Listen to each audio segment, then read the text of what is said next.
Serving all of San Diego, this is your Fox 5 News. The unemployment rate in San Diego continues to climb, and finding a new job, we don't have to tell you these days, it can be a daunting task. Here to show us how to make a very good impression during a job interview, because that's important. Scott Silverman. Scott, thanks for joining us again. Thanks. Good morning, Earl. How are you? All right, let's get right to it. A lot of folks out there, they're looking for a job. They want to know what they can do. They're tweaking their resumes. They're trying to put on the best impression they can.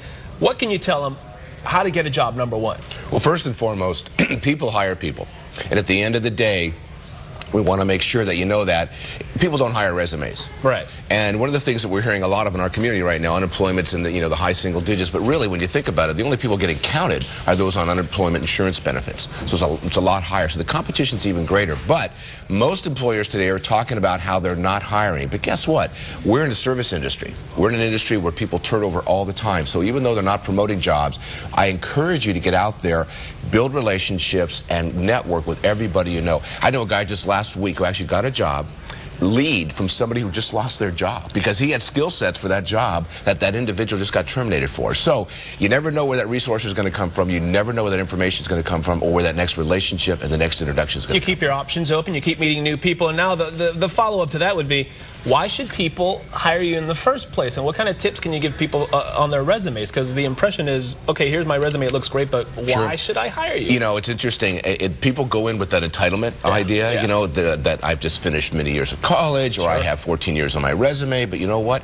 People hire people, once again. So if you go in with that attitude, very simply saying, you know what, I don't think I want to work here today or I want more money, and your attitude is you owe me something, that employer's simply going to say, you know what, they won't say it to you, but they're going to say in their head, next. So you've got to be likable. You have 8 seconds to make the first impression, and you've got to build a relationship. And those impressions are made so quickly, too. And do you find a lot of folks, especially with what's happening with the economy the last year and a half or so, a lot of people are going into these job interviews thinking that they're overqualified, so maybe they don't give their best because they think, I'm too good for this job. Right. And in this environment, if you're not working, it's better to get a job, get it on your resume, and then go hunting for another job once you've got yourself stabilized and you're past your probation period. At least that way you have access to health care benefits and opportunities. Now, we were kind of looking through your book here. By the way, CNN Hero Award, congratulations. Thank you very much. Of course. Tell Me No, I Dare You is the book. And here you're talking about a guide for living a heroic life. And in conjunction with finding a job, you're talking about everything has to be 100% inspiration. So how do you take that confidence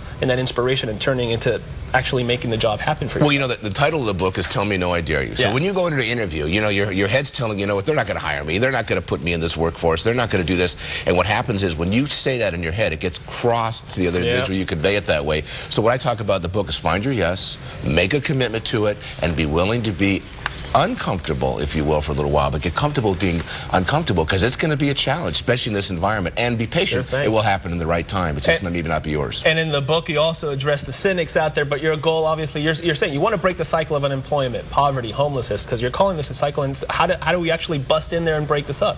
Well, one of the things that we do is we teach in the classroom that 3-week training and how to go get and keep a job. And something happening this Friday, if you will, is going to be a job fair at our site. It's on our website, secondchanceprogram.org, from 1 to 4. We're having a variety of employers out there. Phil Blair is going to be there from Manpower, Mark Cafferty from the Workforce Partnership, and we're going to teach people and talk about how to go get and keep a job. And there's all the information right there. Scott, Second Chance Job and Community Resource. That's Friday from 1 to 4 p.m. Correct, this Friday. All the information also on fox5sandiego.com. Scott, thanks for coming by. Thanks for having me. Appreciate it. All right, let's get a job. Yeah, definitely. That's important too, because a lot of people are so nervous that they even tense up even more in the interviews these days. It happens all the time. We sabotage the interview more than we do think about that. They feel desperate though at this point. You know what I'm saying? And they should use that desperation as a ledge to maybe get themselves closer to that relationship cultivation. Great. Really important stuff. Okay, guys. Thank you, Raul. Thank you, Scott.